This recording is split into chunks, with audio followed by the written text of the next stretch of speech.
Welcome to the What Honed You Show. Where we externalize your internal champion. What is good? What is good? Guys, we are back with another episode here at the What Honed You Show. And today I got the one and only Trevor Wittman. And we're kind of doing a little background story on each other. I just really feel like after our first launch with Justin, the champ, I feel like people really need to know who you are and the whole product behind you. Like, what does Onyx? What is it? How did you come up with it? But we're going to dive into it. And like I said, I know we're still riding high from Vegas and everything, but man, it's been a ride with you because I've known you since 2004, 5, 3, maybe. Yeah, right around right around that time. TKO. Yeah, TKO. Yep. Yeah, that's what it was. TKO. Hey, that's Sir what it slurs a lot. That's Dude, what it was. I still want to see the fans' names for us. So Yeah, that's I'm Dodger. I What love it. was I, Terrence? Dodger dictionary. Yeah, dictionary dodger, Sir slurs a lot, a little mispronounced. There's a ton. Dude, I yeah. like when Luke gets mad. Now I know why, because look at his drink. It says "Stay salty." That's either you work out really hard and you don't shower afterwards, or you just a flat out jerk. I'm an ass. He's mad at the world. Well, anyways, I got an awesome show for us today. Just me and you kind of diving in deep. Trevor, when was it when you became into the boxing world? So my first gym that I had, I was living out in Aurora, and I was going through a lot. Just had my son. I believe he's 1, maybe. Terrence, when were you born? 98. 98. So it was a year before my son was born when I started coaching, was 1997. And I built this ring in my basement. I had the insulation on the walls. Yeah. So 2 corners were like padded walls, but not. Yeah. I mean, it's concrete behind Yeah. it. So not really padded, but something that you can lean up against. And then I had the 4 ropes for 2 corners. And it was very small. It was like 12 foot and bags down there. And I started amateurs. And I remember my first amateur tournament I went to, we had 5 guys going into the Golden Gloves, and I was super nervous because, it was so new to me. I knew fighting. I didn't know coaching. And one of the counselors that I was seeing at that point in my life was kind of helping me. I was a guy that grew up with a lot of issues and things like that. And I never thought I was like a bad person. But again, I was going through a lot. I traveled a lot. My dad moved state to state. So, the social piece to that. Getting into fighting was because of being bullied and being very small. I was 4'11", 92 pounds all the way through 11th grade. Wow. So when I got to start coaching, I was very nervous going into our first Golden Gloves with 5 athletes. We ended up winning. Every fighter won. We only had one A-class fighter who had come to me and knew me from the gym when I was training. But I'll never forget the female who I had. I can't even remember her name, but we got up there and she won the fight and she got her hand raised. And I was totally cool until the point of when she got her hand raised. I do my chin, started to, Tremble. trouble a little bit. And Yeah. I'm like, oh shit. I'm nervous because there's people out there. There's 200 people at the Golden Gloves as a state Golden Gloves. And I remember opening up the ropes for her and I was just looking down at the canvas, trying to put my chin as low as I could so no one could see that shit. Then I get out, I walk to the back corner of the room, and it feels like a bingo hall. I go back there, and I don't cry, but I felt emotion I never felt before. And that right at that moment, because coaching was fun, hitting mitts was fun. It's just fun to be able to be active doing those types of things. But that was different. And being able to see her fear going into that, and then the release.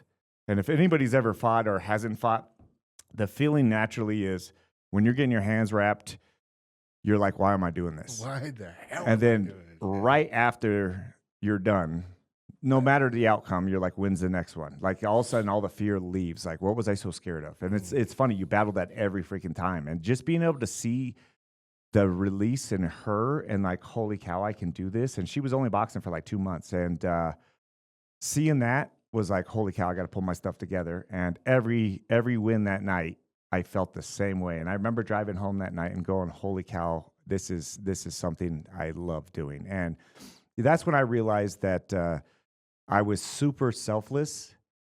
When I would fight, I remember there was times where I'd outclass people, and I only fought as an amateur. So when I would box, there was times where I was outclassing someone, and I felt like I could get the finish, but I couldn't, just because I was like, dude, this person doesn't belong in here. It's it's a heyday for me to go and just whoop this dude. And when I became a coach and felt that feeling, I was like, oh, this is a way better fit. And the transition from that point was just instantaneous right after that first event. And I remember like my first year of coaching, pretty much 9 months into it, was all amateurs. And I remember I was like I'd have coaches looking at me from the local scene that, who is this guy? Because all my boxing was up east, northeast, and in Connecticut. And when I was coaching, all these older coaches, it's like such a realm that in the boxing world, coaches are old. Oh, yeah. And I was this young guy who was coaching all these guys and successful in that first tournament. Like, kind of, no one said something that night. But as I started to go and we started going to regional scenes and things like that, and fighters were coming to me, it was almost like I was hated. Oh, yeah. And I enjoyed it. Like, I'd always be so professional, always go up, try to talk to them. They'd talk to me when they're in person, but I could always see them giving looks. And then I would hear people going, oh, this coach is like, dude, you're just a young guy. You know nothing. And they knew nothing about my experience. So that was how I got into coaching. Well, and just a little background, just from when I met him, he always had the jumpsuits, the Everlast jumpsuits, like all black. Like, damn, this guy is flashy, but like, even then at the time when I met you, I think it was at Navigator, I think, or so the Expedition, my truck, yeah. And I was like, man, he's doing it.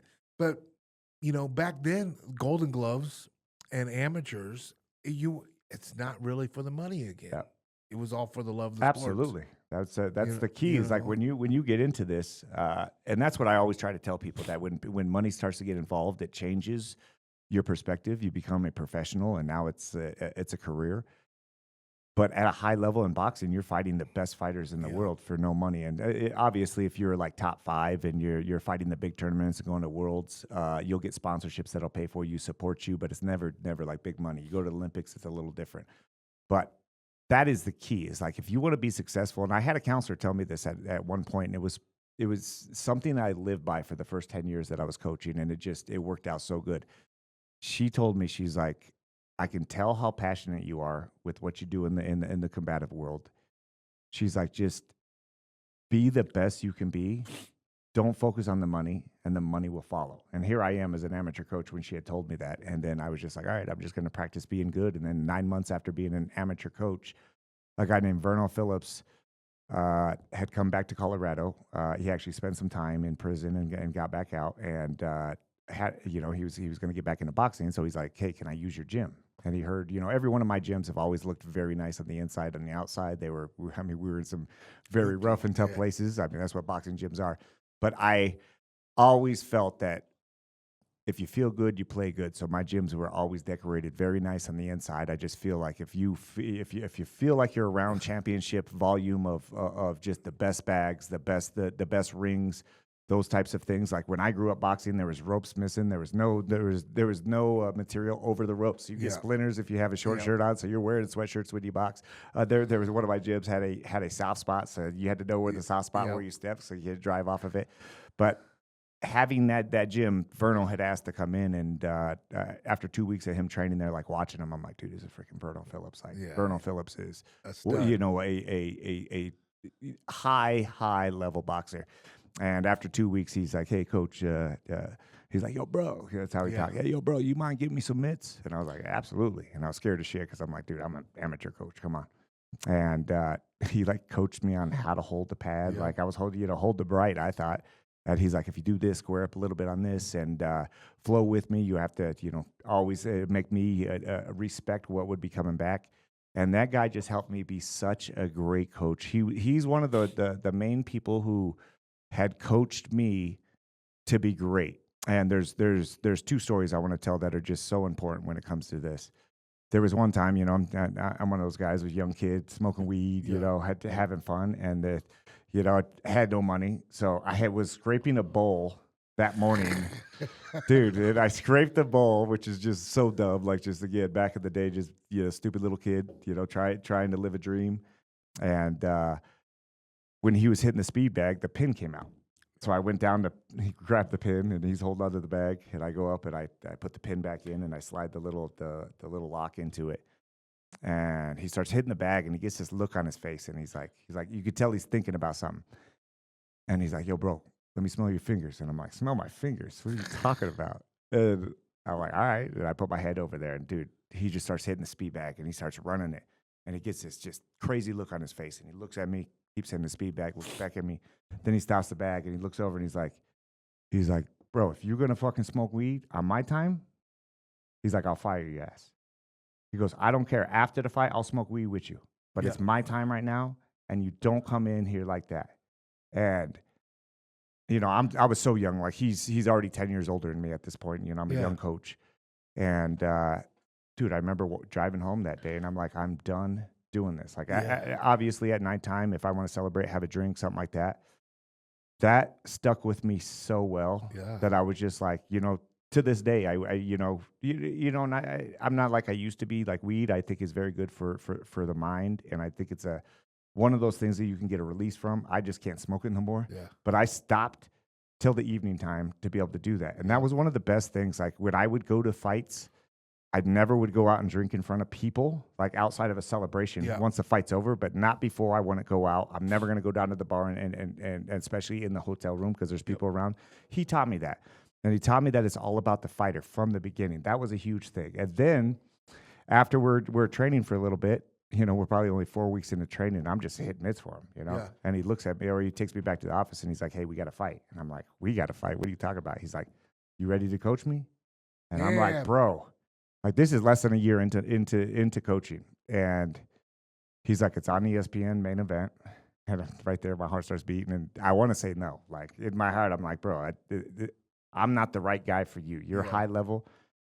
I was a high level fighter, but I was as an amateur and a guy that was a 3-month guy, come in for 3 months and then disappear for 3 months. Like I wasn't consistent. I had a lot of tendencies that I'm like, bro, I'm not that guy for you. And he looked at me and he's like, hey, I want you to be my coach. So I couldn't say no. And we went to the fight, and it was in Yakima, Washington. And Ron Katz, one of the matchmakers, like high-level matchmaker, older guy, big old belly, comes up, and he's like, he asked Verno, who's this guy with you? Yeah. And he's like, this is my coach. And he looked at me because I look really young, like Terrence looked young at his age, And he looked over, and he's like, bro, what are you doing? Like, you have this guy as your coach? And I remember Verno picks up his shirt, and he goes like this. He's like, he got me this. And it felt so good. And in that fight, I got to meet Teddy Atlas who Teddy Atlas has been my mentor. Like he never mentored me, but he was my mentor. I would listen to how he talked. I would listen because he was a coach plus an analyst, and more of an analyst now for ESPN. Used to be Tuesday night fights, and I'd watch Teddy because I loved him as a coach, and I loved the way he spoke, and I loved his trueness. Getting to see him and Bob Papa at the buffet. I was having lunch. Verno's up cutting weight, so I went down and had a quick little lunch, and I see him over there, and I went over to Teddy Atlas, and I was like, hey, Teddy, it's a pleasure to meet you. And he's like, oh, cool, it's nice to meet you, too. And he's like, what's your name? And I'm like, Trevor. And he's like, cool, you're here to watch the fights? And I'm like, no, I'm a coach. And he's like, oh, you're a coach? Yeah. And he's like, who? And I'm like, Verno Phillips. And then he was like, really? Yeah. And then I said, what's up to Bob Papa? But I wasn't there to see Bob Papa. He was the co-analyst. And he's like, oh, get your meal. Come sit with us. So I was like, this feels weird. I went and grabbed my meal, came back over to the table. Then I never introduced myself to people. Like I've never been like a fanboy in any way, but Teddy Atlas was just that guy. And I went up, sat at the table with him, and they're talking through what they're going to be speaking about. They have their notes there. And Teddy asked me like 2 questions, and I could just tell like with about a time, I'm like, bro, I'm conflicting to what you guys are doing. I was like, it's a pleasure to meet both of you. And then Teddy that night brought me on the mic. But the funniest thing is, something I'll never forget, was Verno right when we're about to walk. And here I am, a guy that I've always been shy with cameras. I've always been a guy, don't take pictures of me and my family. When take pictures, you go on family trips. I'm like, oh, I hate being behind the camera. My self-image was low in many areas. And dude, Verno's, the lights come on in front of him, and I could see the dude standing with the big camera. Yeah. And here I am, like, we're going out to ESPN, and he's like throwing punches. He's shadow boxing, and he goes to give me knuckles. Dude, he turns back to give me knuckles, and I give him knuckles, and he's like, bro, you good? Dude, he said that to me, and I'll never forget myself. I was just like, bro, do I look that nervous? And he's like, and then he gave me one more knuck, and he's like, you're gonna do good, bro. Don't worry about it. Yeah. Here I am with a fighter that's Yeah. 12 years older than me, telling me I'm gonna do good. I'm not getting in there. Yeah. And Teddy Atlas ended up interviewing me that day. I remember when he was asking me questions, I started cornering Vernal because Vernal was up against the ropes. And I started cornering them, so they stopped. But all of a sudden, I was like, are they still on the freaking thing? Because you have headphones like this, and I hear, and it's funny, production, you get to hear a lot of things behind the scenes. And I heard Camera A, you're on, like very low. Yeah. And I was like, you guys still there? And then Teddy's like, oh, we're just listening to you. But he from that fight, Teddy Atlas was a big key component to building the name. And all of a sudden, fighters, after about the third fight with Vernal, I had Juan Carlos Candello coming to me, Manny Perez, so many high-level boxers coming to me, which we shared many championships together. But it was really cool just to see how fast it is. And the one thing in life is when you feel like you want to say no, and it's an opportunity, who cares if you fail? Yeah. That's something I took away because I wanted to say no when Verto asked me. Yeah. Well, it's like I always say, like, when opportunities are given to you, it's either you take them or you don't. You never know what that opportunity leads to.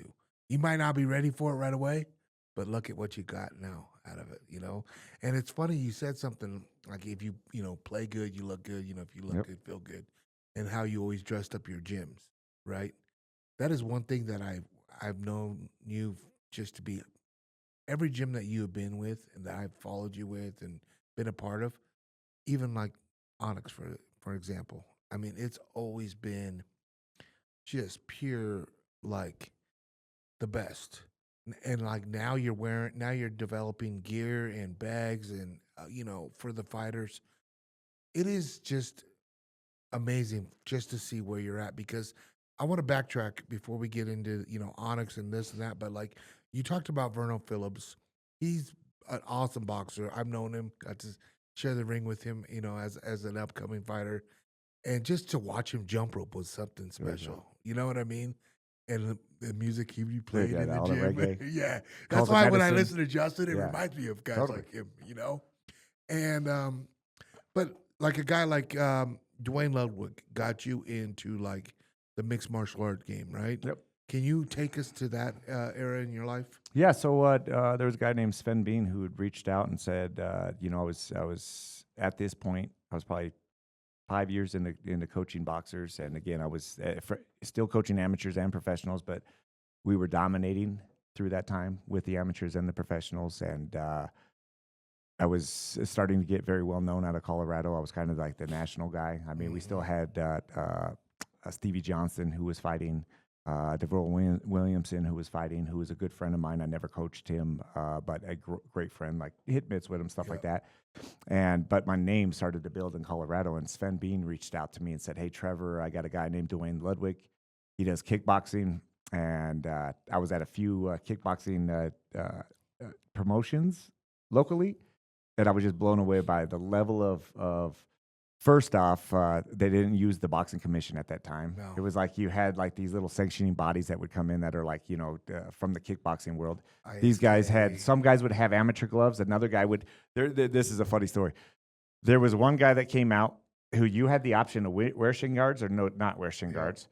So the guy that had no shin guards on had Reyes professional boxing gloves that got horsehair in it, and he had a headgear on. The other guy had shin guards on that were thick as shit. He had amateur boxing gloves with the white tips on the gloves, which means you've got layered foam in there. That's way different than a professional fight glove. Yeah.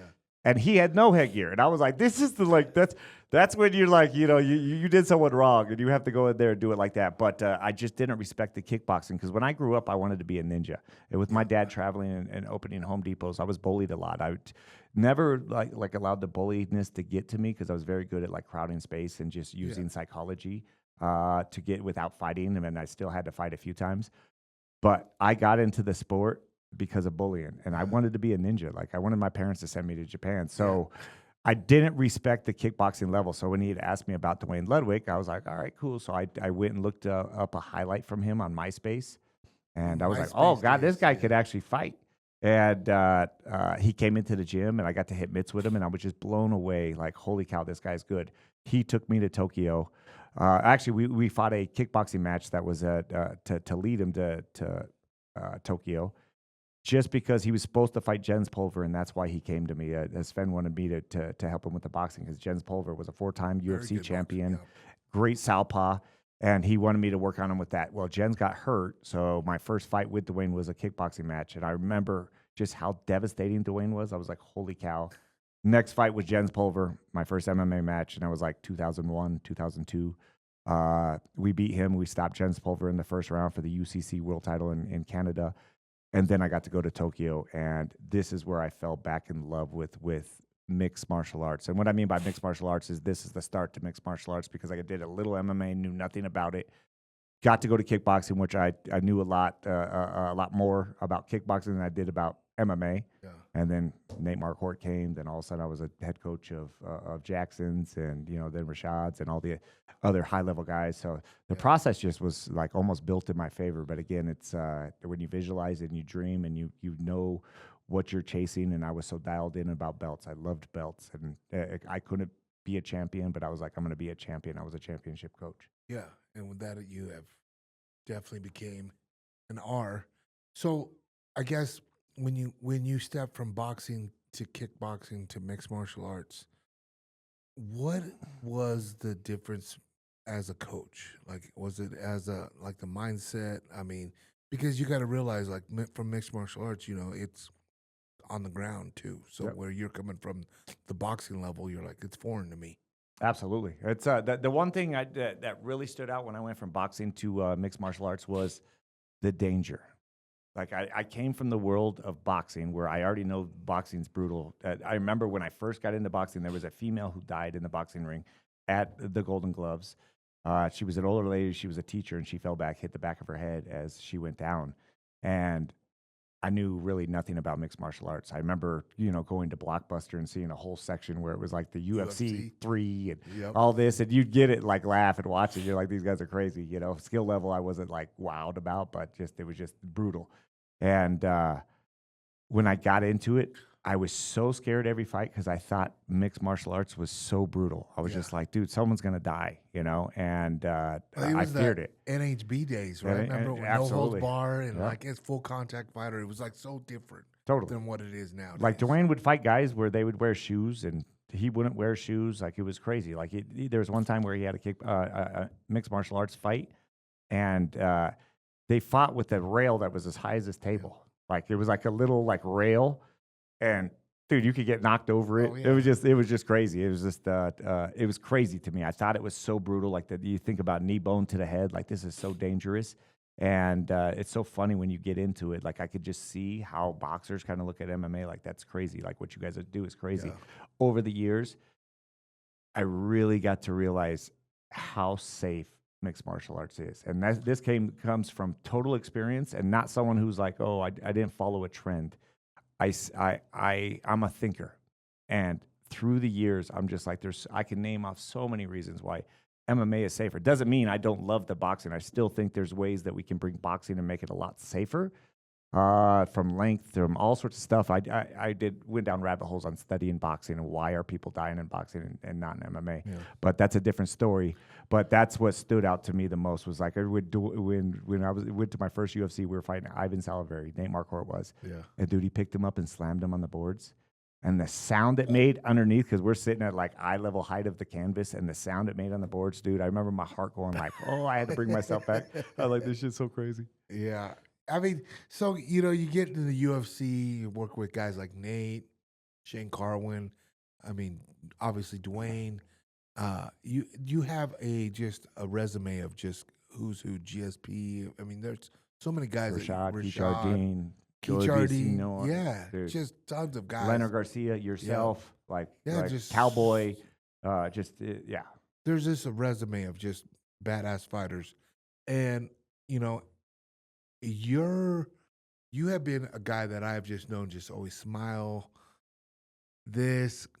Just everything, because I've got to experience cornering with you. Like, everybody hits me up and I'm like, dude, how is it to be next to Trevor and everything? I'm like, dude, it's all I know now. It's honestly, I'm lucky enough where I just know what you're gonna do. I know shut the fuck up, and I know, I just let you do your job, and and I do mine. And everybody talks like, man, how is he? And I'm like, you know what? He is the same person I have met in 2004 to now. And the only difference is when it's time for our game, like Justin getting ready to walk out this last trip, there's a clock, there's a process where you turn in to like just lock mode. And it's something pretty because I fucking really enjoy it because we're a team that has fun, but you turn that tunnel vision into something like, all right, it's what we've, 8 weeks, 9 weeks of training camp and now into this moment. And it's something very special. And I'm lucky that I get to see the whole, like, Trevor or Justin says, this canvas that you guys put together. It's fucking true, man. You guys have this little piece that just you guys put together, and I'm just get to be around to watch this all masterpiece, take part. Absolutely. I mean, that's fighting is one of those things that I always say you got to save it for the octagon. And when you're in the locker room, you want to keep it joyful, but there's a point that when we're about to walk and we're 30 minutes from walking, that's where the switch hits.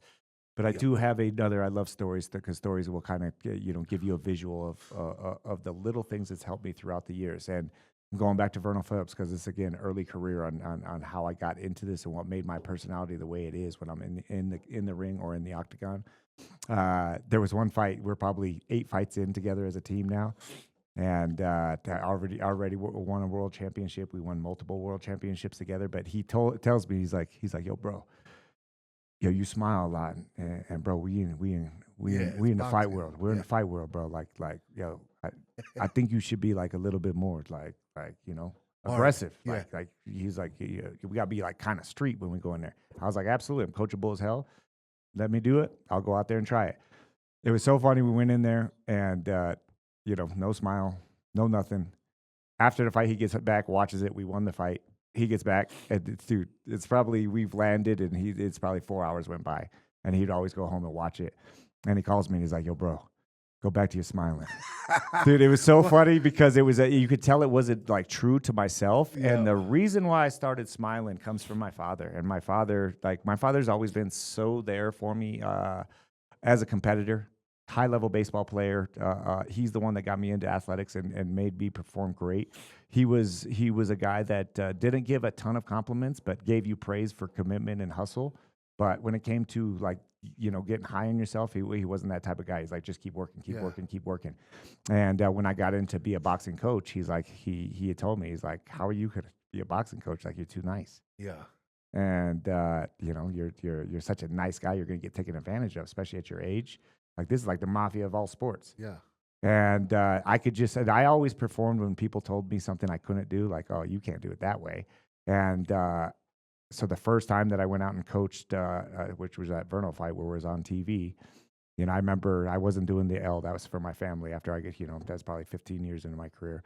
But the smiling at the opponent, looking at everybody and smiling was because I was smiling to show my dad I'm going to do it differently. Yeah. And I'll never forget the cigar that we had probably 15 years into my career. We're sitting on my back porch on the swing. And I got compliments, minimal compliments, but it was the first time where he looked at me and said, hey, you did it your way. Yeah. And you didn't change. And you did it through freaking, ethics. And that's been fun to watch. And from that point, it's almost like he let go and was like, go do your thing. Yeah. Be who you are. Even though I was super successful, that's where I was just like, you know what? You have to be true to yourself, no matter what people tell you. You can't take negativity or someone critiquing you as a bad thing. Take it out as fuel and how you can go out there and be able to paint what you see. And I love how Justin said the canvas. Like, I know what I'm painting when I'm building game plans, and you can't see it. And I've been like this with building stuff like this. So it's just like, oh, I see it. Just let me put it together. You're going to go, oh, that's what you were talking about doing that. So that's kind of a cool story on me being the smiley guy. Well, we're just saying that we just put this bar together. You built this bar, and he showed me this paper, And I'm no, I'm just, like, oh yeah, that looks like a bar.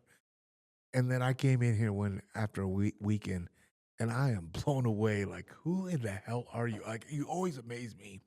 But you know, carrying into that topic, now Onyx has a facility, world class facility. You've created this brand and this equipment for the fighters.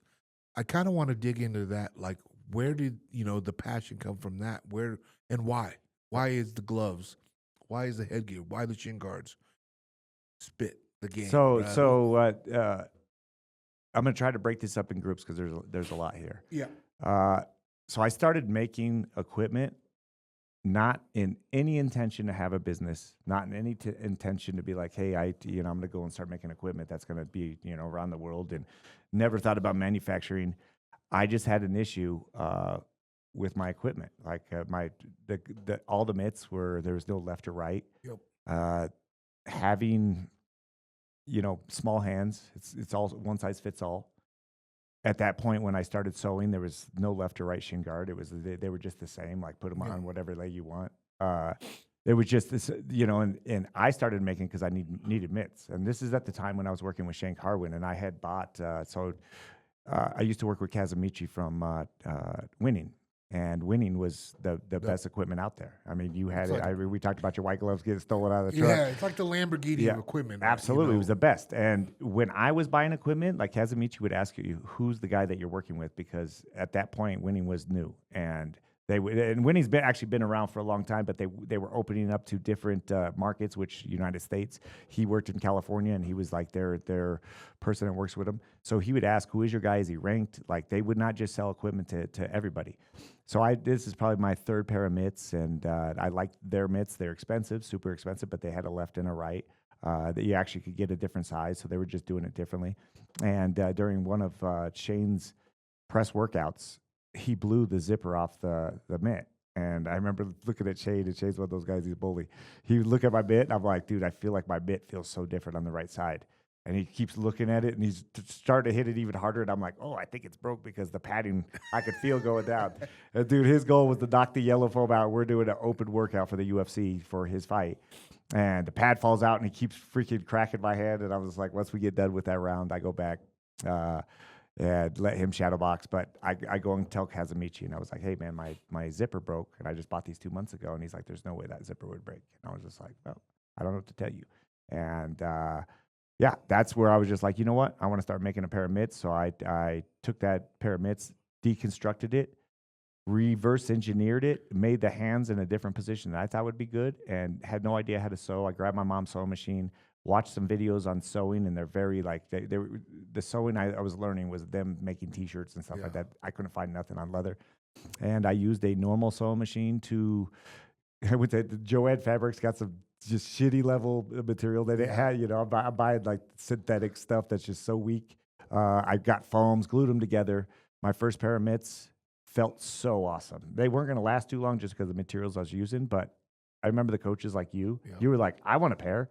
Remember the green tie pads that I made you? Camo ones? Dude, the camos, those were sweet. That's where I started getting good. That's probably 2 years into sewing. But I remember doing a run for all the coaches at the gym. And then when I go to fights, coaches would be like, dude, that looks so different than the normal mitt out there. Let me try it on. And then all of a sudden I started getting people waiting, almost like a tattoo artist that's very good. Like, I'll wait a year because I'm like, dude, there's no way I can get them done by this time because I got 4 people lined up. And it took me a long time to sew, and I was an artist. But that's really how I started making equipment. And it was just out of need. Like, I needed better stuff. I needed stuff that would protect me. So then I just, started really digging into it. I actually had a hand wrap.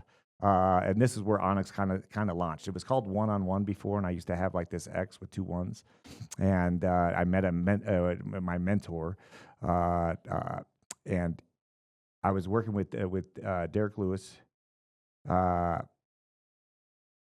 from the Broncos. Am I saying Derek Wolf? Excuse me. Wolf, I was going to say I think I'm saying I was that like, shit I wrong. never heard of Derek Dude, hey, Lewis. that's the word manipulate. Give me a name. Give me a name for screwing names up. The Butcher. The Yeah. Butcher. Oh, the Butcher. I'm gonna butcher. It was everybody's Derek name. Wolf. Derek Wolf. So Yeah. I'm training Derek Wolf, and I was training him consistently like 1 time a week, and I'm like the little dog that likes to bark when I know someone's like a little bit embarrassed or shy at something because he's a professional athlete Yep. at the highest level, like big contract with the Broncos. And I see him over there. Every time he wraps his hands, he like turns his back. Yeah. It doesn't want me to see him wrapping his hands, and I just catch out the shit like that. So I'm like, oh, I'm gonna have fun. So I was like, oh damn. I was like, you're a professional athlete. You wrap hands like that. I was like, dude, it must be nice to have people taping up your ankles because you definitely don't know how to support. And we laughed about that, and then I was like, wait till you see this new hand wrap that I'm coming out with. It's crazy pad that I'm working on. I showed him and he was blown away and he's like, you need to meet this guy, JP. And I went and met with JP. JP was starting a business, a hedge fund out of Boulder, Colorado, and it's called Black Labs. He said, hey, first thing is I don't work with assholes. I want to work with people who are driven and want to help this world be a better place. He's like, let's meet for 9 months, get to know each other, build a relationship before we decide if we want to go through business.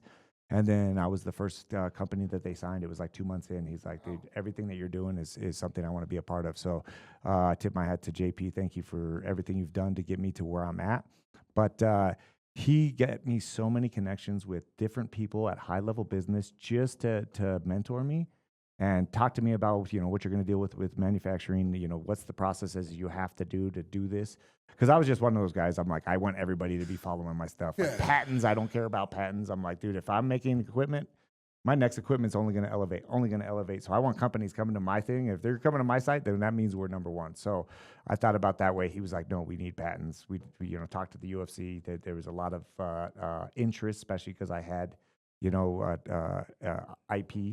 to be able to protect it. So that process was good, but I just kept getting better and better and better. And then we tried the manufacturing piece, and we sell out every freaking time, which is a great thing. Sucks for me because I like to. Yeah. I mean, I feel bad for people, that want it right now and you can't get it right now. But we're to the point where we're 3 months away from flow, where we're not running out no more. Like we have, I spent so much time in the research and development and developing the right products and learning as I go. Even our last gloves were a little hard, and the reviews that we got were just so honest. And it was like, that's what I love about this industry is like, you only get better. And the fans that support us and give us that true feedback, the fans, the reviewers that give us the true feedback is what makes us grow. I feel like so many people are invested with the brand that we have built. And now with us launching full, it feels great. The equipment piece is one piece. There's so many other things that we're doing. I won't talk about those now. But with the facility that I made, I've always had a dream that I know I'm going to get to a certain point as a coach, and I never want to, I only have a certain timeline for me to be able to take contact because I'm getting beat up and my body is definitely feeling it over the age. I'm a small frame too for a lot of guys I work with.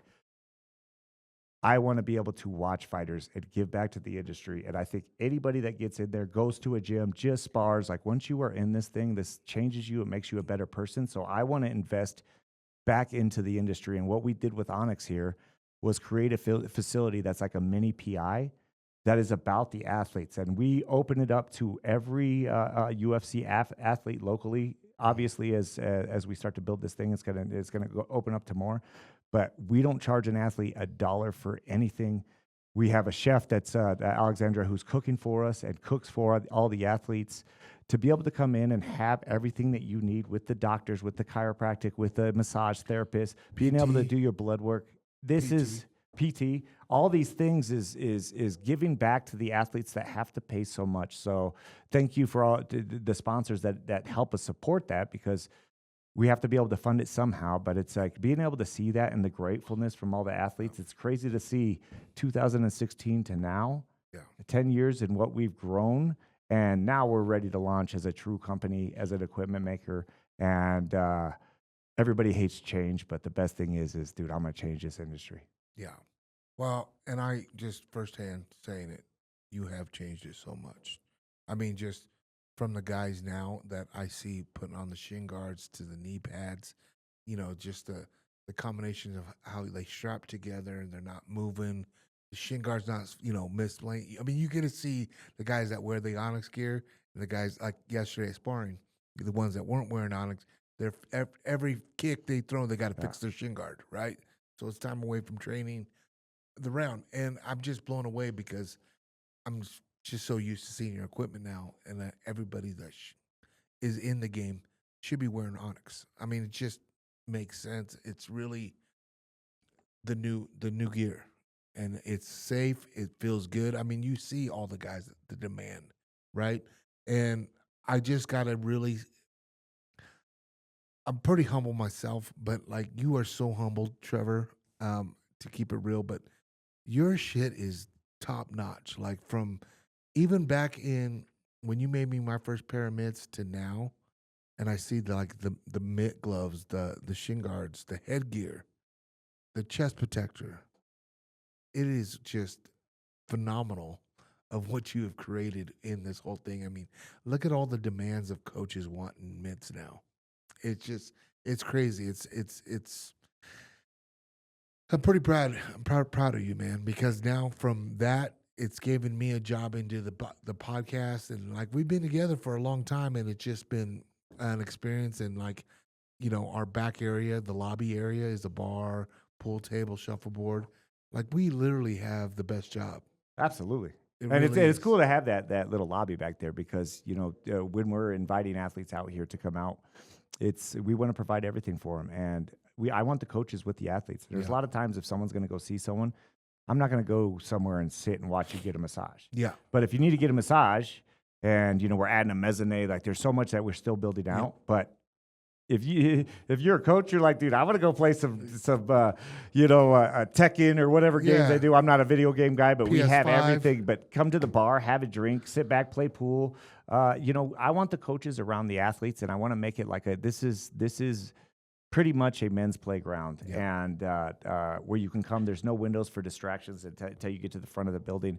I want people to focus, but also be around each other because that's a key to being a great coach, is being able to be around your athlete and know how they are leading up to the fight. Where is their mentality going in? So that's what we want to do is create a private training facility where you're not going to have no distractions. No one's going to be asking you for autographs. We have gates, so you're locked in, so no one's going to be able to come and be waiting out front. It's all about, like, if you look at high-level football, any sport out there, their training facilities are all about the athletes, and they don't allow people in just to come watch and distract. We want to make that, and I've ran 7 different gyms over 25 years. There is distractions all the time, and that's how gyms run. Paparazzis, Absolutely. And we don't want to take fans. anybody from their gym. It's just through your peak. Like when you want to come out for your last 4 weeks, you want to go out to altitude, you want to go enjoy the mountains where you can relax. You're going to go to smaller grocery stores where people aren't going to know who you are. Like that's what I wanted to build, is somewhat of a mountain training center, what they used to do in boxing, and take care of these guys and have no asks. Just come out. We'll take care of you. I mean, the gym itself, right? That has an octagon cage. Talk about the flooring that you put in there. Yeah, so it's very similar to like a gymnastics floor. Outside of, we went a lot thicker on the wood, so you don't get the bounce. But if me and Luke were standing there and he picks me up and throws me to the ground, I'm not going to blow a shoulder out. Like you can definitely feel it if you really drive into it. But it's so similar to what the real octagon feels. It's a touch softer. But I wanted to have, again, when you start pulling punches in fighting, you're not going to be as accurate. You're not going to be able to understand, what the true storm is if you're half-assed in sparring. So that concept of technical sparring is better than hard sparring. They both have pros. They both have cons. You got to be able to do that. So I want to be able to have the right tools and facility that's going to help you not get injured getting to the fight, because that's a big key. Is the experience that I've had with fighters being injured going into fights.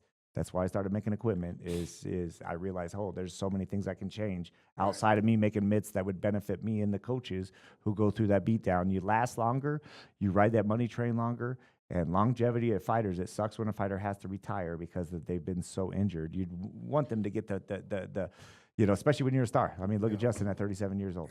I know, still doing it. Speaking of, the whole, octagon, the bags you custom designed in there.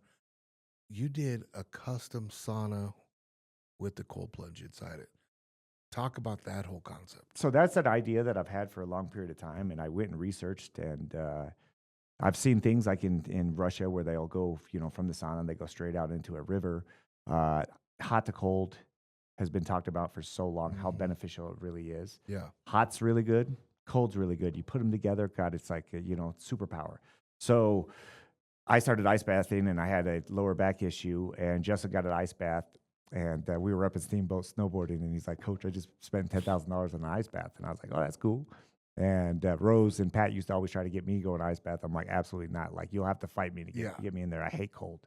And we were up in Steamboat at the springs where they have these hot. You're like in the river, and it's all rock built, like so cool. You go from different temperatures of heat in these different areas. What the hell they call those? Hot springs. Hot springs. So Yeah, it's a strawberry hot springs in Steamboat. But then they have this cold area.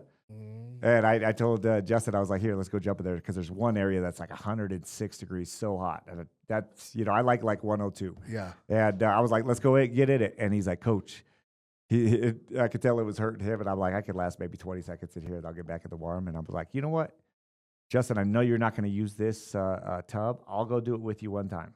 And I went and did it. And I remember getting out of my Range Rover. I was like pulling myself out. I'd always have to grab the handle.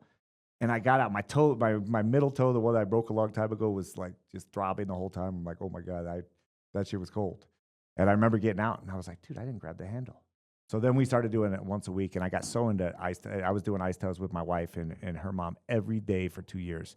And then we ended up getting a sauna because my wife wanted to warm up afterwards. Yep. I like the cold feeling afterwards. I love the adrenaline that you got, the feeling, the endorphins. But she wanted a sauna, so I bought a little sauna kit. And it was a pain in the ass because water is all over the floor going from one to the other. And I just thought, I was like, why can't we make this together? And where you're not dragging water back and forth, you can actually dip and go back and forth. And the drawing I had lift. Yeah, I had a lift that was going to lower you. And I thought that'd be so cool. Like if you did it to a timer, like you can't jump out, like you got to go until it lifts you back up. But then you're adding metal and rust and all these different things. So I ended up just doing it simple to make sure every time I build something, I always have this idea. And it's going to be perfect. And it's never perfect. You always have to make adjustments. So I simplified it, and it was super cool. I love the response everybody's getting. Like that's the most used thing in here. It's crazy. It's nuts, right? Well, real quick, Trevor, I got a little segment that I want to add in here. Brought to you by Pasture Provision. I got a white shirt. It better not be a white T-shirt contest. Oh no, it's not that. No nippies here. But are you down to do a little true and false with me? Yeah. Okay. Well, we're gonna put a little fun behind this true and false. True or false? Oh no. What did you bring out? You guys see this? Everybody knows what these are. You know what these are? It's got a little spinner. Are we gonna be playing Twister? No. There's like a little Twister spinner. I'm gonna tell you right now. So these are the jelly beans that can either be really good or really disgusting. Do you know when I eat sugar, I never shut up? So we have a time limit on this podcast. I hope. I gotta put a trash can here because. Am I gonna puke? Here it is, dude. I did not sign up for this. So here's the thing. Here's how it's gonna work. If you get it right, I gotta pick a jelly bean. But if you get it wrong, I have to eat another one. You gotta get one. Okay. So if you get it right, I get one. You get it wrong, you pick one. All right. First one. And the answer is true or false. It's not true A, B, C, D. Nope, true or false. All right, first question is, you ready for this, Terrence? You're a Coke drinker. Was Coca-Cola the first soda in the United States? True or false? False. False. What was it, you know? Soda Popinski. That's the guy from off of Mike Tyson. Yeah. You remember Soda Popinski? Yeah. Yep. It is very false. It was Dr. Pepper. Oh, damn. So one up for you. I'm gonna go with the blue. Damn. I'm gonna go with the blue one. So this one could either be, God dang. What could look at it. You better not look at the side. It could either be toothpaste or berry blue. Oh, I'll take this one for sure. You can't look at that shit. Oh. Yeah, it's berry blue. That one ain't that bad. All right. So just for the record, it could either be, the black ones could be either. Well, don't tell me. I think I should just pick. Okay, cool. All right, ready? Damn. Dude, that one wasn't that bad. So cheating. I think you cheated a little bit. You have to take another one. Question two. Can lightning strike? True. I'm just joking. Go. Sorry. Can lightning strike twice at the same place? Absolutely. True. God dang, this guy's smart, dude. Okay. I'm going to take a different color. I'll take that one looks good. That one looks good. That looks like the most flavorful one. I could take the that one smells, bro. Don't take that one. I can smell it. Ready? All right.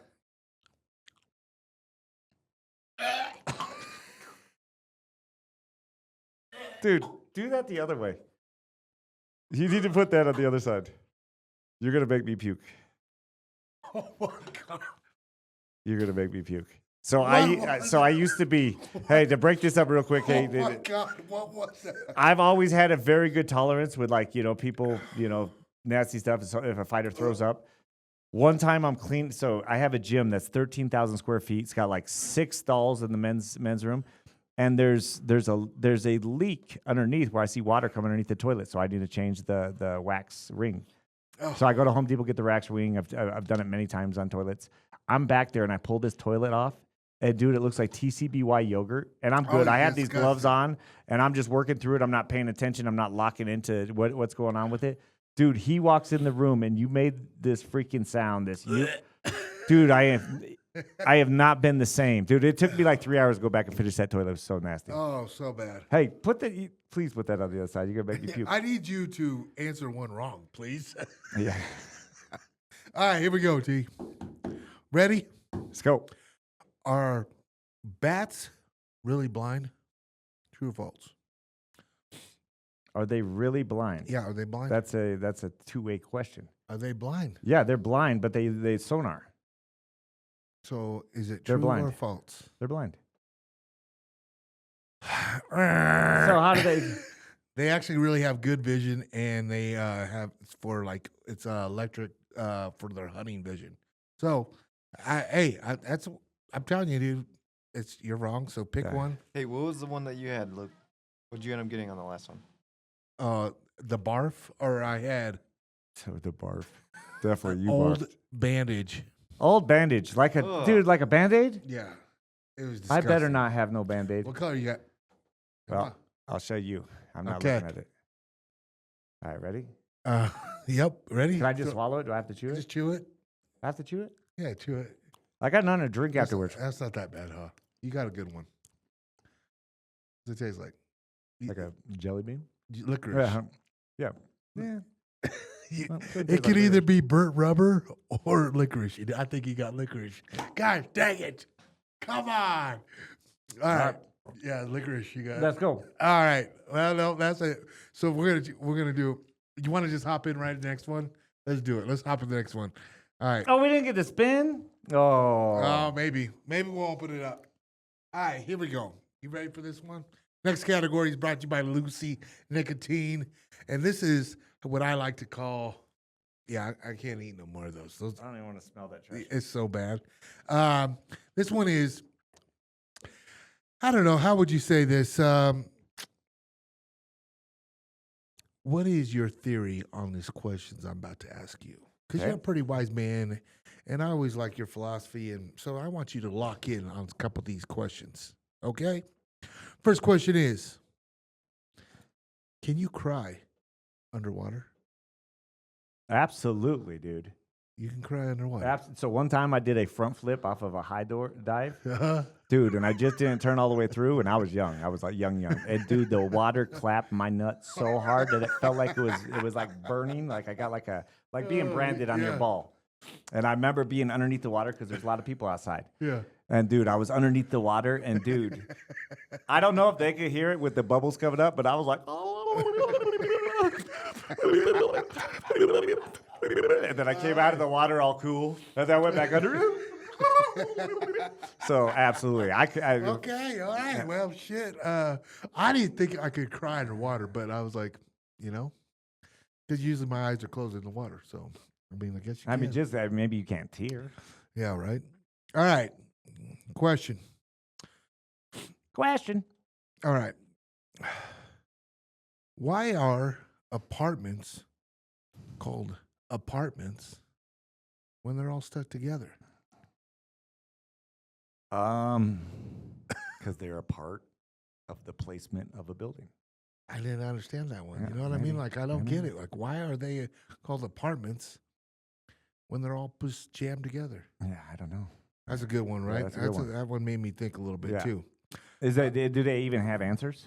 No, it's just what we're thinking. Okay. Yeah, So just you actually can't tell if I'm dumb or not. No, So that's a. hey, I'm that's what trying I to like. figure it out. Like, you're my coach. I'm trying to figure it out now. Now, here's the one that really got me. Right now, Can I? Yeah, go ahead. if they say money doesn't grow on trees, then why do banks have branches? Why do pigs? No. Okay. Okay, If this they guy said say, this again. they say, It's slurs a lot. Okay, here we go. Good. ready? I Take gotta two. like watch his Take lips to two. see what he's saying. They say if money doesn't grow on trees, Mhm. then why do banks have all these branches? Tell me. Well, you leaves your money there. So yeah, there you go. That's tough, right? Yeah. I mean, honestly, like, I can't think of a solid question on that one. So either. why, if you're British and you're sitting on a bench, what are you? Jared, do you know? Yes. What is This is it? a joke I made up too. This is my joke. So anybody wants to say this? What is it? It's worded wrong, but No, this is the way I word it. It's my joke. This is it. So if you're British and you're sitting on the bench, what are you? European sitting down. Oh God, that's a total. Okay, wait, I got you one more question because you asked me two questions. All right, Okay. here we go. Why does everybody in the Appalachians have no money? What is it? And this is totally my joke, so don't hopefully know. I got the right mountain range I there. got nothing. I got nothing. Because they love to bet. that's a wrong one. Wrong, Yeah, wrong mountains? That's the wrong Wrong mountain, mountains? I think it's So that Himalayas. shows. That's my That's like freaking joke. Nepal, ain't it, or something like that? Yeah, like Nepal, the- definitely yeah. up there. What's the name of the mountain range? Come on. Himalayas. Himalayas. Himalayas, Oh, damn. Yeah. Boo. Damn. All right, so here's a question for you. And this Did I make you dumber? This is, I definitely I made you this dumber. is Like, gonna, this is gonna stump everybody. And yeah, honestly, you're stumping me. if anybody can answer this, please hit us, slide in the DMs. What owned you, and ask us and how this works. How does a blind person know when they're done wiping their butt? They smell it. Come on, for real? Dude, you have to. No, it has to. It's be better than something. tasting it. I mean, Like, tell seriously, me. what would you do? Like, I don't know. That's yeah. why I'm asking. Or you you just like, hey, it's, you know, you go over and you just spend a lot of money on toilet paper, so you wipe 15 times instead of 4. What is it, Terrence? You bring you bring a friend in. You're like, hey man, tell Good me, question. tell me I when mean, I'm done. That's what I'm saying. Like, if they're I married, got lots of if answers. they're married, Get a bidet. get a bidet. That's There you go. that's a good That's one. the way to do it. That would probably be the one. Be washing my ass in the shower every time. All right, I'm kind of frustrated though a little bit because. I got to. I'll ask you guys one, and you guys both have to pick separate colors. Hold on. Separate 'Cause colors. I got some good questions. True or false? He's got them. What do I got? You got the Give me the jelly beans. Oh, not back to this. You got to do it. He's going to ask us a couple questions. And we have to eat it. Whoever gets it wrong All or right. Let's go. And don't You be both- cheating. You both have to pick Pick a color or pick an answer. a color. Okay, because I don't know what's going on right now. Color. If I'm right, I'm right. If he's wrong, he's wrong. Go. All right. First one is, you could fit all of the planets between Earth and the Moon with room to spare. Oh, I'm sorry. What was the question again? You could fit all of the planets between Earth and the Moon with room to spare. No. I'm going to say true. True is right. Damn, that's really? Yeah. That's space. Jupiter? That's space. Look how much big space is. And I guess the sun's not a star, so Yeah. Grab a Yeah. jelly bean, son. damn, my son's a star. Which colors you get? People start to know him now. What colors you get? I don't know now. Go like this. Oh, you got blue. That one ain't bad. What would blue be? Blue would be either toothpaste or berry blue. Good, as long as I'm not eating on blue balls. All right, what's the next question? The next one is, Luke, I think you already know this one. Oh, you can't ask it him. But I think this one's kind of funny. A group of flamingos is called a flamboyance. I'm going to leave this one to Trevor. I do know the answer. Dude, I actually agree with that because have you ever seen this dude stand when he gets tired? First First off, he puts his hands on his hips, not like this. He goes like this, and he goes like this. So I would say, yeah, this flamboyance. All right. Very true. True? True. Yeah, that was good. All right. You knew that one? I did. Because I read them. I read that one for sure. And So then- since I got it right, does he have to? yeah. Damn. Come on, T. Don't look. I don't even know. I gotta know what it is. It's a yellow one.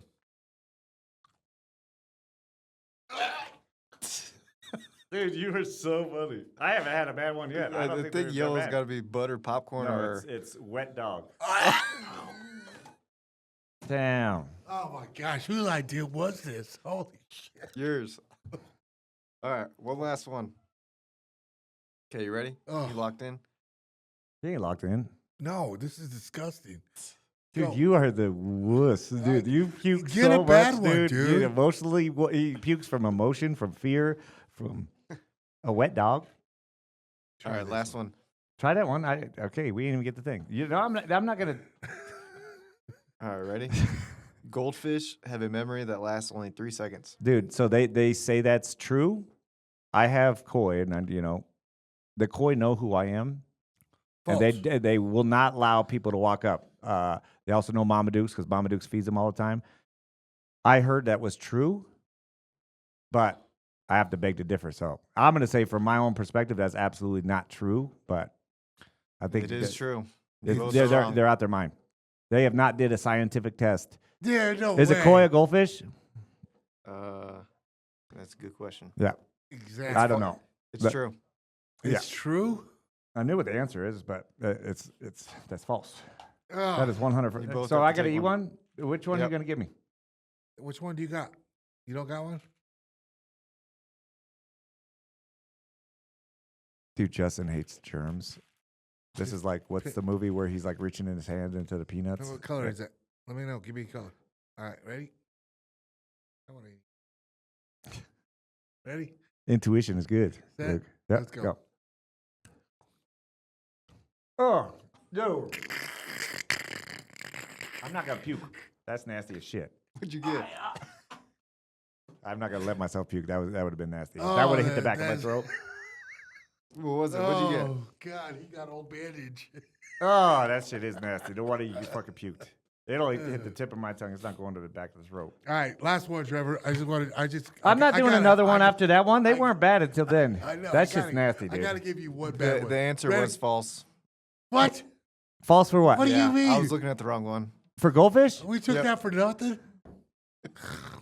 I could have swore I seen that before, though, where they said it was true. So, I could have sworn it. I knew it.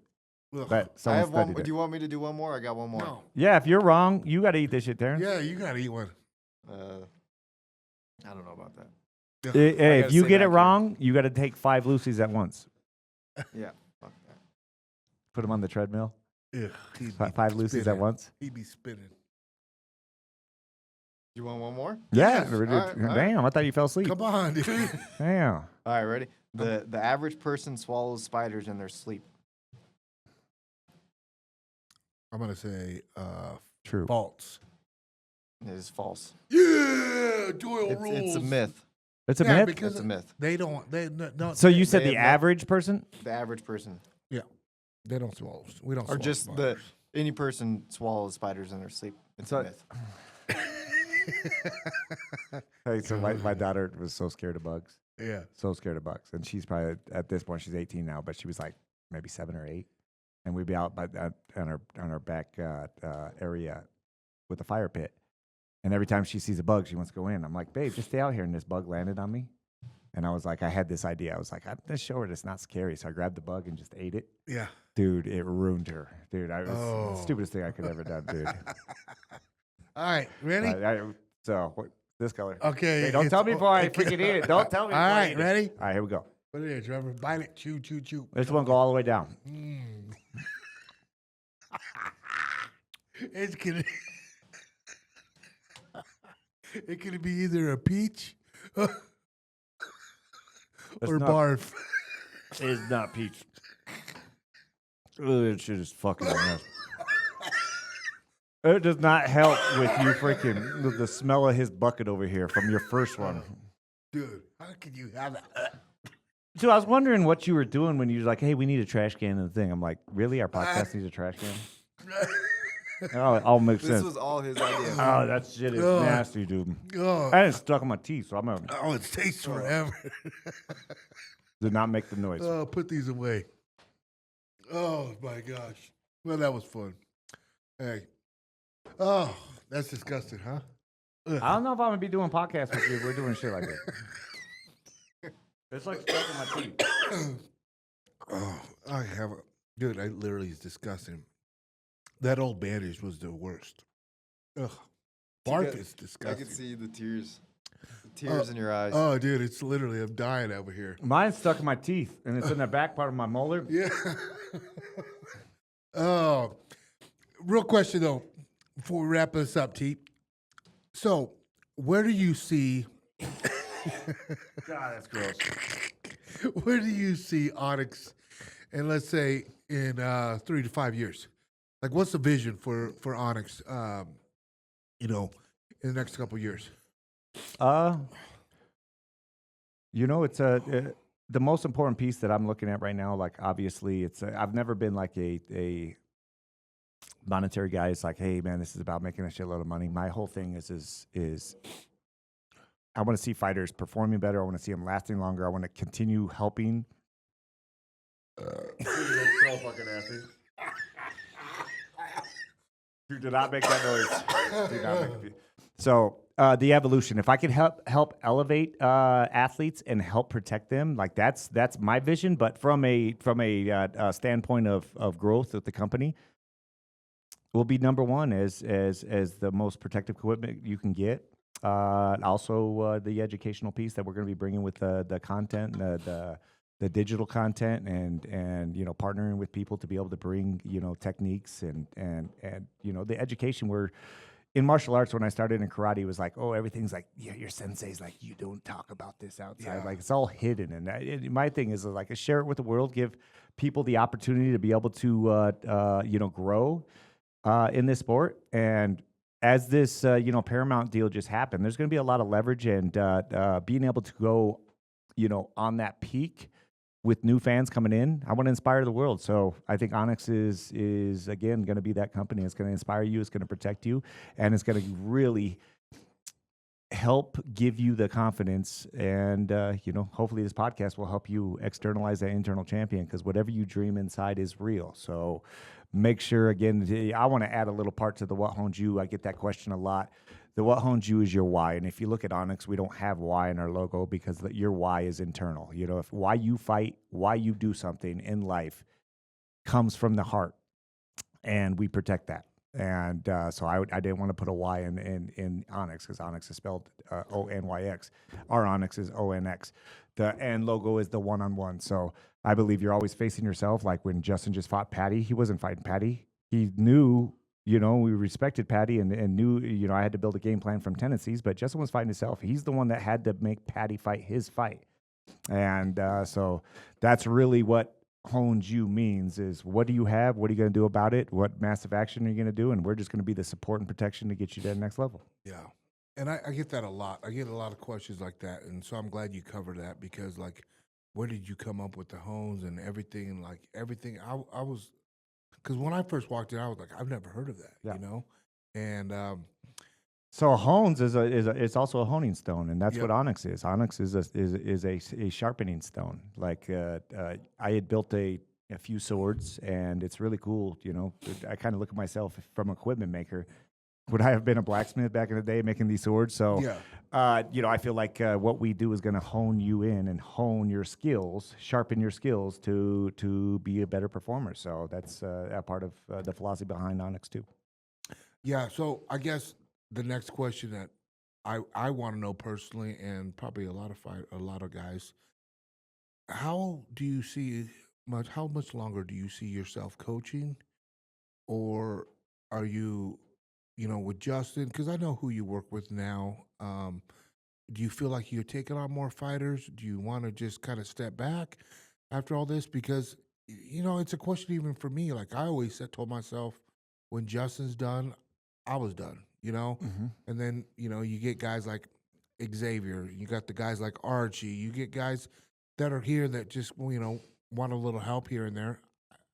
I just can't say no to them. Yeah, so I mean, I've hit every goal that I wanted to as a coach. You know what? Everything from heavyweight champion, boxing champion, kickboxing champion, mixed martial arts champions.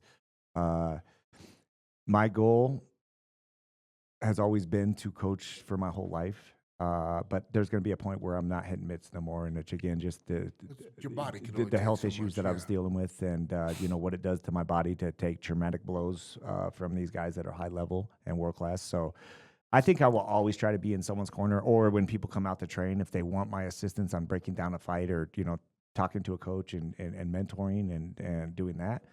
I think I'll always be in the game. But from being able to get in there and work with athletes, I still got some time left, but it's definitely adding up. And also got to look at longevity of myself with my family and being able to see my kids prosper. So I can't answer that, but I will always be in it. But I also want to open up a place that, again, when people come out here to train, there's no one watching you. There's no one around unless they ask for it. So I don't want to be in the competing space like, hey, if someone's training there, I can't come there. We want to open this up to everybody. And that's what I wanted to switch from what the PI was doing, because I think the PI has done such a great job of providing for athletes. But it's also still very uncomfortable in there where you're walking by and you're like, oh, there's our opponent's coach right there. And you're in there getting your knee worked on. So I want to really, really try to elevate this industry and, change the way things are going. And that coaching is natural for me. So I think I would love to just assist people. Yeah. Well, I mean, and I know that tons of people would love that, just your advice that you can give. I had tons of messages last night. People saw the video of what, Terrence has been putting out, behind the curtain, the road to the art of war and everything. Everybody was like, dude, Justin was badass in that locker room with the American flag and everything. He goes, but what really stood out was when Trevor would talk and say, I need, locked in 25, minutes of greatness, this and that. And I am so used to that, right? Like, I'm so used to it just because I know that's just because you get everybody ready for battle, right? Like, I feel like after you talk to me like that, I could go win a spelling bee, Trevor. I ain't kidding, dude. Dude, hey, we're gonna need some training though. It's gonna be a full 12-week camp to get that going, bro. That's what I'm saying. I would be horrible. He's good, but not that good. He ain't a miracle worker. Art of war too. Art of violence. Art of violence. My bad. Hey, you know what I'm saying? But that's what I said. Like, the way you just lock us in, even as coaches, even as Justin getting ready to go out there and fight, I feel like I can do anything. Like, anything. And I just, and everybody knows that I puke before Justin's fight, this, that. But as soon as that's done, it's just like, oh, I'm glad that's out of my way. But once you start talking and you start, because it's nerve-wracking watching Justin, pace back and forth and like, he's about to go fucking fight the biggest fight of his life, And we just spent our whole 8 to 10 weeks with this guy nonstop, of just seeing him every day. And I'm like, God, I see him more than I see my wife. You know what I mean? Like, and it's all going to come down to that night. But once you start speaking and spitting that game, I'm just, like I said, I feel like I could do anything. It's just that you have to, and I'm big into energy and feeling energy and feeling the nerve endings like that. You can feel energy if you really dial yourself in. And also, body language is everything. To be a fighter, like, you have to be a great actor. You have to know how to trick yourself into being into the right mode. And I can tell when people start overthinking, where I can see if they're looking in the past or if they're just by watching them. So I will stay quiet most of the time until I see something, or if we're about to walk, I have to get them a little bit more fired up. And so it's different every fight. But I think that's a very important piece to be a good coach is know how that's our job. Like, we're the co-pilot. We have to make them believe in what speeds they hit around these corners, and we're in that car with them. So having that is very important, and I think inspiration is key to everything in life. If someone can inspire you and make you believe that you can do it, there's nothing like having when you have someone in your corner that has your back. And you also trust that they will save you. And I will always be there to save a fighter if it's not their night. If they're obviously you got too old. You're not going to take no more damage. Let's call it quits. So you have to have that too. But that's probably the part I enjoy the most is creating an environment. But it's been like that too, where we go in locker rooms where we're in a locker room with someone that is not on our team. We don't connect well, but I have to go in and own the room. Yep. And you go in and by owning the room is going in, letting them know I'm not going to make you uncomfortable, shake their hand. And that's a key because a lot of times I've had this conversation with many fighters who leave gyms or do things like, hey, leave the right way. Know that if you see this person, it's not going to be uncomfortable. And again, own the room. Like you find out right away how that's going to be because you don't want that in your head going, oh, I wonder if they're going to say something, that type of thing. We have to own that environment. Going in as a fighter, you are number one. You are the alpha, and I got to make that athlete feel like the alpha. Yep. Absolutely. And that's just one thing that I really want to give you props on because not only have you coached me as a fighter, but as another coach, like I've got to be, next to you with so many of these great fighters, but just not coaching fighters. I just wanted to tell you, you have literally, I feel like made me a better husband, a better father, just the way I carry myself now. And to me, that is something I don't take very lightly, but you have taught me so much. And as I've not even been a fighter for how long now? Yeah. I'm Over still 10 learning. years, yeah. I'm still learning from you. Yeah. And you're teaching me every day when I come in here. And it's kind of sad because we're not in camp right now, but I miss that. You know what I mean? That's a good thing about doing these with you is, man, you always bring the best out of me. And I love that. That's I awesome. love That's a So cool thing. thank you. Thank you for saying that. That's one of those things again. Like if you want your life to be better, help someone next to you. And if you want to get flipped off, flip someone off. It's like, what are you giving to make your environment better?